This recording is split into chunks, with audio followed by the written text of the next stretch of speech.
ಎಲ್ಲರಿಗೂ ನಮಸ್ಕಾರಗಳು. ಮಾತು ಬಲ್ಲವನಿಗೆ ಜಗಳವಿಲ್ಲ, ಊಟ ಬಲ್ಲವನಿಗೆ ರೋಗವಿಲ್ಲ. ಈ ಗಾದೆ ಮಾತು ನಿಮಗೂ ಕೂಡ ಇಷ್ಟ ಆಗಿದ್ದಲ್ಲಿ ವಿಡಿಯೋಕ್ಕೆ ಒಂದು ಲೈಕ್ ಮಾಡಿ, ಶೇರ್ ಮಾಡಿ, ಸಬ್ಸ್ಕ್ರೈಬ್ ಮಾಡಿ. ಗಾದೆಗಳು ನಾಣ್ಣುಡಿ ಎಂದು ಕರೆಯುತ್ತಾರೆ. ಗಾದೆಗಳು ಹಿರಿಯರು ಅನುಭವದ ಮಾತುಗಳೇ ಆಗಿವೆ. ವೇದ ಸುಳ್ಳಾದರೂ ಗಾದೆ ಸುಳ್ಳಾಗದು ಎಂದು ಮಾತು ಇದೆ. ಮಾತಿನ ಮಹತ್ವ ತಿಳಿದವನಿಗೆ ಜಗಳ ಮಾಡಬೇಕಾದ ಭ್ರಮೆಯೇ ಊಟದ ಮರ್ಮ ಅರಿತವನಿಗೆ ರೋಗದ ಭಯವಿಲ್ಲ ಎಂಬ ಅರ್ಥ ಈ ಎರಡು ಹೇಳಿಕೆಗಳಿಂದ ತಿಳಿದು ಬರುತ್ತದೆ. ಇದು ಒಂದು ಪ್ರಸಿದ್ಧ ಗಾದೆಗಳಲ್ಲಿ ಒಂದಾಗಿದೆ. ಜೀವಿಸಲು ಊಟ ಅವಶ್ಯಕ, ಆದರೆ ಊಟವೇ ಜೀವವಾಗಬಾರದು ಎಂಬಂತೆ ಊಟದ ಕ್ರಮವೇ ಮತ್ತೊಮ್ಮೆ ಆರೋಗ್ಯಕ್ಕೆ ಕಾರಣ.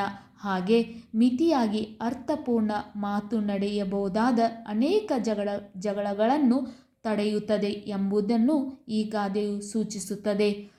ಈ ಗಾದೆ ಮಾತು ಇಷ್ಟ ಆಗಿದ್ದಲ್ಲಿ ವಿಡಿಯೋಕ್ಕೆ ಒಂದು ಲೈಕ್ ಮಾಡಿ, ಶೇರ್ ಮಾಡಿ, ಸಬ್ಸ್ಕ್ರೈಬ್ ಮಾಡಿ. Thank you.